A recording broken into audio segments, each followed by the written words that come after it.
استاد به استاد وي، دا به جلاد نه وي.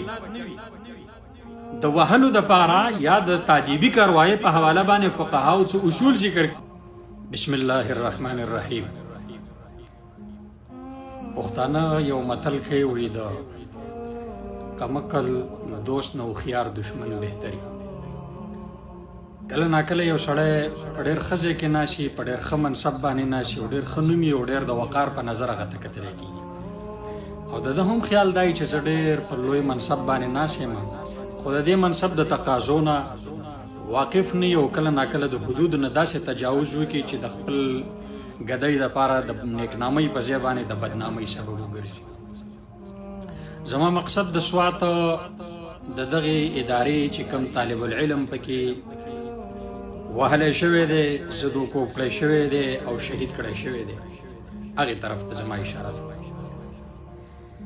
یقینا په دیني مدرسو کې زمونږ په زرګونو د قوم بچي او طلبای کرام دي او دا د قوم مدرسې هم دي. دوه څیزونه د دې قوم زمونږ سره امانت دی، دا زمونږ ذاتي نه دي، دا زمونږ جاګیر نه دی. یو د دې قوم جوړې کړی شوي مدرسې او مساجد او مدارس چې دا د دې قوم په تعاون باندې جوړ دي، دا اکثر ذاتي نه دي، دا د قوم دي. او دویم د قوم بچي، که د قوم مدرسې نه جوړولې او قوم دا بچي مدرسو ته ورکولې نه، نو ظاهره خبر ده چې د مدرسې بس وجود دا په دنیا کې ونه. اگر چې دا په علماء احسان نه دی چې مدرسې جوړې شوې، او دا هم په علماء احسان نه دی چې بچي چا ورکړي. علما هم د دې قوم بچي دي او داسې د بل ځای نه راغلي خلک نه دي.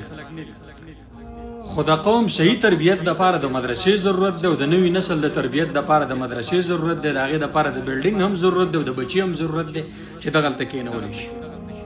خو اولی او اخري خبره دا ده چې کوم بچی هم په مدرسه کې سبق وایي، باید چې د استاد فکر او نظر دی چې زه قاری یم، زه معلم یم، زه استاد یم او د رسول الله صلی الله علیه وسلم به حیثیت د معلم او به حیثیت د استاد د رحم چې کومه غلبه وه پر رسول الله مبارک باندې، نو فرمایل به چې زه تاسو دپاره داسې یم لکه د یو هلک دپاره چې د هغه پلار یو چا دپاره د پلار کوم د رحم جذبه کېدی شي، کومه د شفقت جذبه کېدی شي، په دغې بنیاد باندې به د استاد د طالب العلم دپاره د شفقت جذبه وي.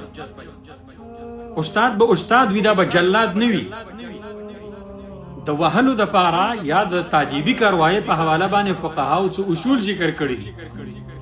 د هغو اصولو د لاندې تادیبي کاروایی جایز ده، خو هغه زیات نه زیات چېرته یو درې چوکې که چېرته خامخه په لخته باندې د والو نوبت راشي. اول خو علماو دغه ویلي دي چې متبادل د والو بله لاره استعمالوئ، لکه سټینډ سیټ دی وغیره، چې په هغې کې داسې څه خطره او داسې قسم نقصان مشکل نه راځي.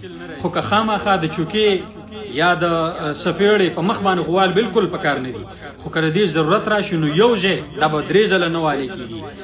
په یو وخت باندې د 3 ځلو نه زیات ګزار نه دی پکار.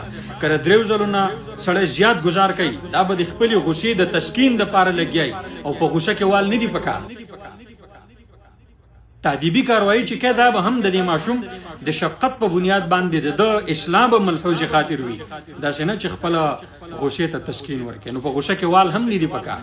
لہذا په دغې بنیاد باندې فقهاو چې کوم اصول ذکر کړي د وهلو دپاره، دا باید چې هر قاری، هر عالم، هر مدرس مطالعه کړي. په دې کې د والدینو اذن او اجازت هم ضروري دی. داسې شوي ده د پیغمبر علیه السلام په زمانه کې، صحابه کرامو په زمانه کې، چې تادیبي کاروایی چاته د قرآن په زده کړه باندې، لکه اکرمه رضی الله تعالی عنه فرمایي چې ما ته به عبدالله ابن عباس رضی الله تعالی عنه به زه تړلم، ما ته به په خپو کې بیړۍ هم راچېرې، تادیبي کاروایی به کوله، ما سره به یې داسې کوله. خو یو خبره دا هم یاد وساتئ چې که ته تادیبي کاروایی کې دا د فقهاو د دغې شرایطو مطابق وکړه، خو په دې خبره ورسره هم ځان پوه کړه. که ته تجاوز کوې نو دا هغه دور نه دی، ستا خیر هېڅ څوک نه وي. ته د مدرسې دننه ناستې، ته قال الله او قال الرسول په فضا کې ناستې، د بچو تعلیم او تربیت کې ته د په کال 35,000 نه 45 لاک حافظان پیدا کړه. ستا دغې نیکنامۍ ته چا دومره نظر نشته، خو که تا داسې یوه واقعه ستا نه سرزد شوه، نو ګورې هغه دور نه دی چې د کوټې دننه یا د کمرې دننه یا د مدرسې د چاردیوارۍ دننه یا د یو کلي کې به یوه واقعه رونما شوه، ټولې دنیا ته ته د مدارسو خلاف جواز فراهم کړي. اول خو اورۍ خبره دا ده چې د مدارس عزت د دې طلباو د عزت سره وابسته دی، د مدارس وقار د دوی د علم او د تعلیم سره وابسته دی. په چا باندې د ظلم دا د مدرسو تعلیم قطعا نه دی. لہذا په دغه بنیاد باندې چې کوم څه شوي دي دا ظلم شوی دی، د ظلم انتها شوی ده.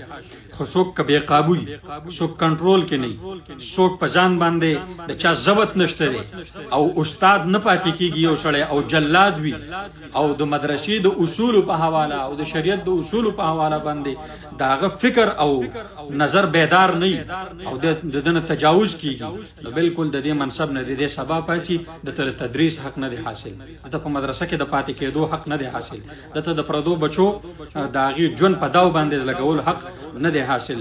په دغه بنیاد باندې دا زمونږ د تمامو مدارسو دپاره او د تمامو مدرسینو دپاره یو سبق دی او په دغه ماشوم باندې چې کوم ظلم شوی دی نو په دې مونږ شرمنده یو، په دې باندې مونږ سرښکته یو، خو دا نه د مدرسې تعلیمات دي نه د اسلام تعلیمات دي.